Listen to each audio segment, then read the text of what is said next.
أعوذ بالله من الشيطان الرجيم. بسم الله الرحمن الرحيم. يا بني إسرائيل اذكروا نعمتي التي أنعمت عليكم وأوفوا بعهدي أوف بعهدكم وإياي فارهبون وآمنوا بما أنزلت مصدقا لما معكم ولا تكونوا أول كافر به ولا تشتروا بآياتي ثمنا قليلا وإياي فاتقون ولا تلبسوا الحق بالباطل وتكتموا الحق وأنتم تعلمون. صدق الله العظيم.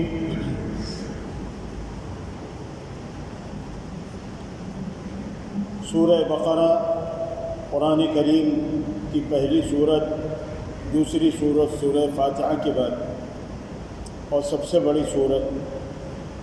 مدنی سورت یعنی ہجرت کے بعد نازل ہونے والی سورت. مدینہ طیبہ کے اندر مختلف قبائل آباد تھے اور مختلف لوگ آباد تھے. ان میں سے بنی اسرائیل یہودی بھی آباد تھے. اس لیے قرآن کریم میں بہت سا حصہ اور بہت سی جگہ ان کو بھی مخاطب کر کے خطاب کیا گیا. سورہ بقرہ کے شروع کے 4 رکوع میں آپ نے دیکھا اس کتاب ہدایت سے فائدہ اٹھانے والے ایمان والے متقین، جن کے اندر تقوی کی صفات ہو، اعمال صالحہ ہوں، نماز قائم کرنے والے ہوں، اللہ کے راستے میں خرچ کرنے والے ہوں، غیب پر ایمان رکھنے والے ہوں، آخرت کا یقین رکھنے والے ہوں. یہ ایمان والوں کا تذکرہ. پھر اس کے بعد ان کفار کا تذکرہ جو صراحتاً کفر کرنے والے کھل کر. پھر ان کفار کا تذکرہ جو منافق یعنی دلوں کے اندر کفر رکھنے والے، بظاہر مسلمانوں کا ساتھ دینے والے. پھر اس کے بعد اللہ رب العزت نے توحید کی دعوت دی تمام انسانیت کو مخاطب کر کے، چاہے وہ کھلے کافر ہوں یا منافق ہوں یا مسلمان ایمان والے ہوں. سب سے کیا کہا؟ اللہ کو واحد لا شریک مانو. اور پھر اللہ رب العزت نے اپنے ان انعامات کا تذکرہ فرمایا جو اللہ نے انسانوں پر فرمائے. مختلف انعامات جس میں عمومی اور اجتماعی انعامات اور خصوصی انعامات ہیں. پھر اس کے بعد اللہ رب العزت نے رسالت سے محمدیہ کو ثابت کیا، حضور پاک صلی اللہ علیہ وسلم کی رسالت کو معجزہ قرآن کے دلیل کے ذریعے سے. اور پھر اس کے بعد یہ مضمون چلا اور پھر آدم علیہ السلام کا واقعہ بھی بطور انعام کے ذکر فرمایا. ظاہر ہے ہم نے انسانوں کو یہ عزت دی تھی کہ ان کو اشرف المخلوق بنایا تھا، اور مخلوقات میں سب سے زیادہ اشرف اور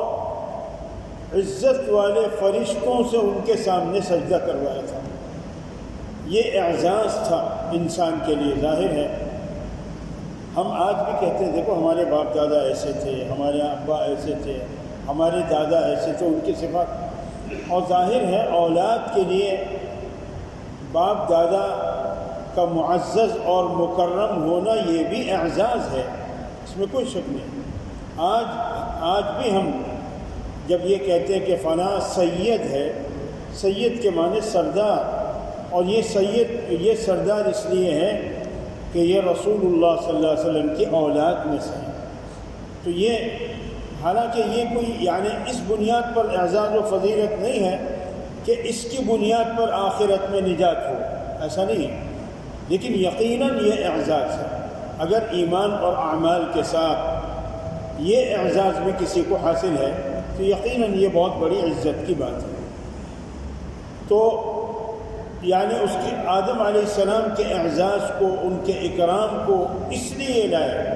تاکہ انسانوں کو احساس ہو کہ دیکھو اللہ نے ہمیں اتنی بڑی عزت دی تھی کہ ہم سے فرشتوں کو سجدہ کروایا۔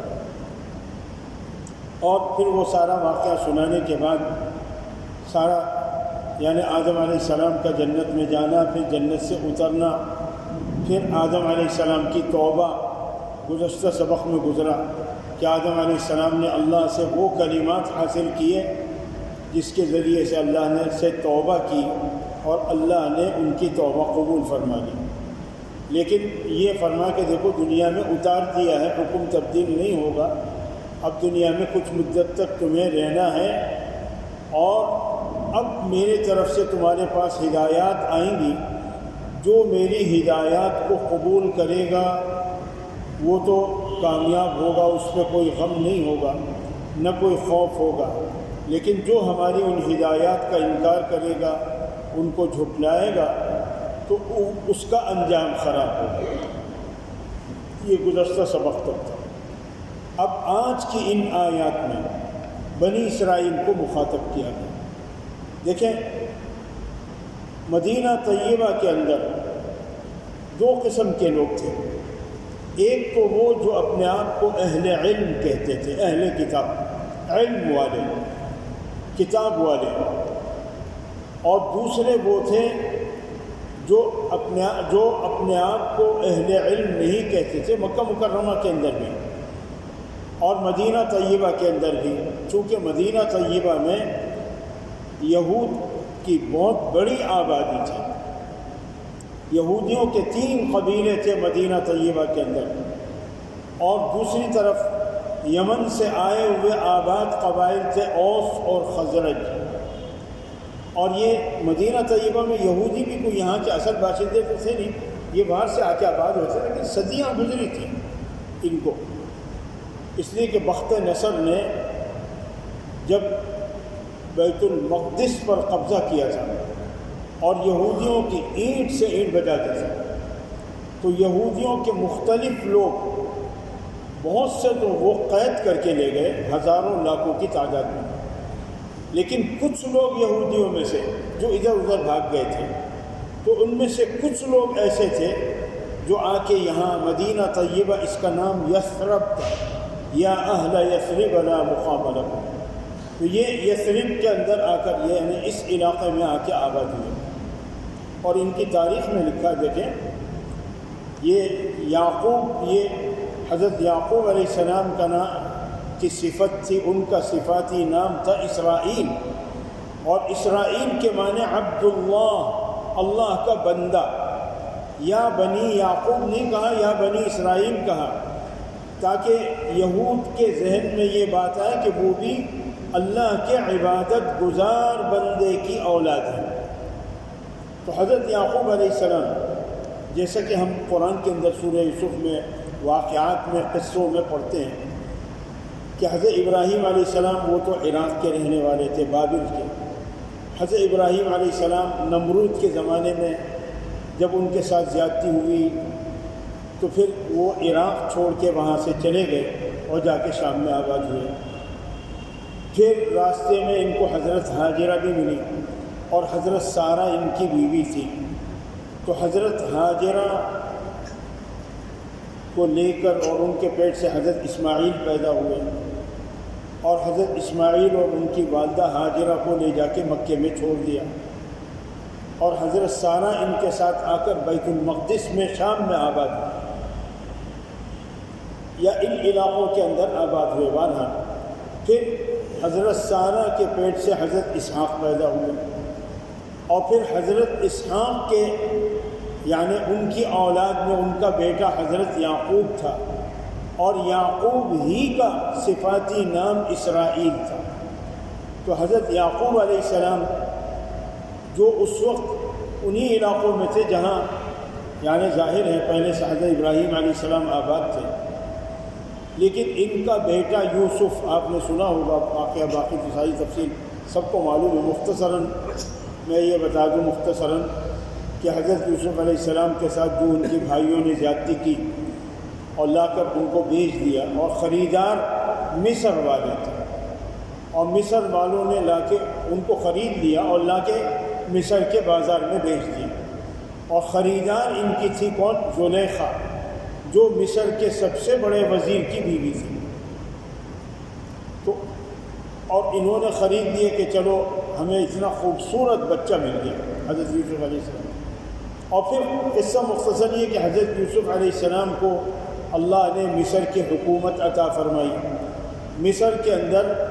پھر آ کے ان کے بھائی بھی آباد ہوئے، جو دوسرے 11 بھائی تھے، اور ان کے ماں باپ بھی یہیں آ گئے، حضرت یعقوب علیہ السلام۔ تو اس طرح سے مصر میں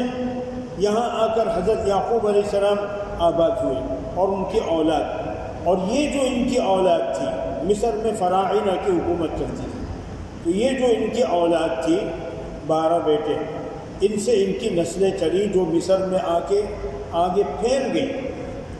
اور بہت بڑی تعداد مصر میں ان یہودیوں کی ہوئی، بنی اسرائیل کی، حضرت یعقوب علیہ السلام کی اولاد۔ اس وقت تک یہودی کوئی تصور نہیں تھا،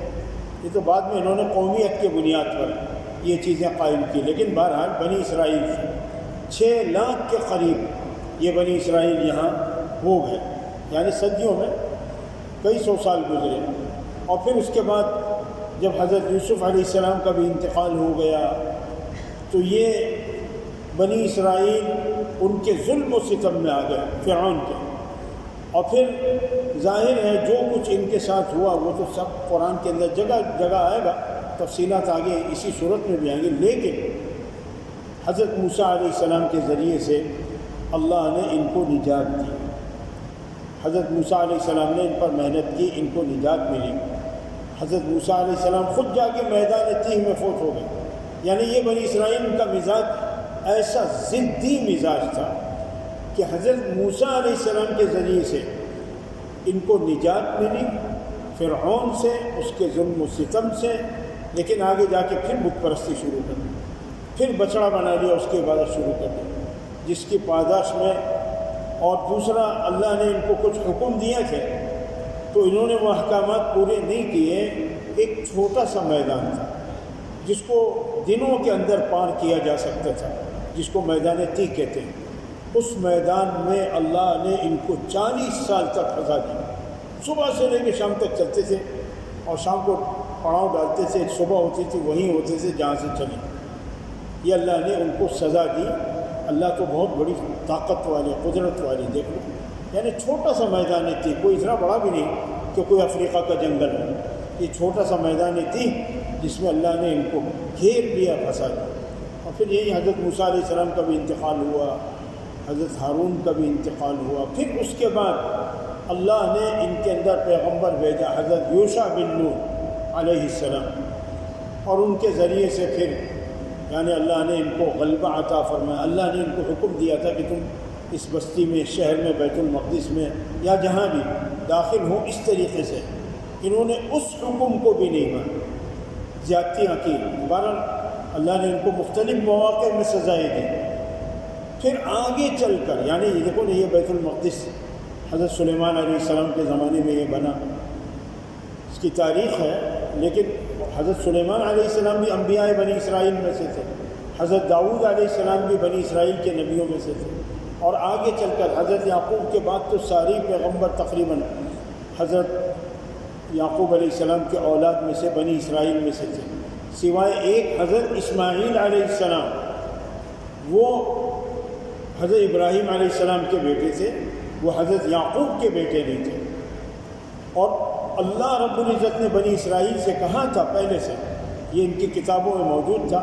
کہ ان اسماعیل کے اولاد میں، اسماعیل علیہ السلام کے اولاد میں آگے چل کر جو ہے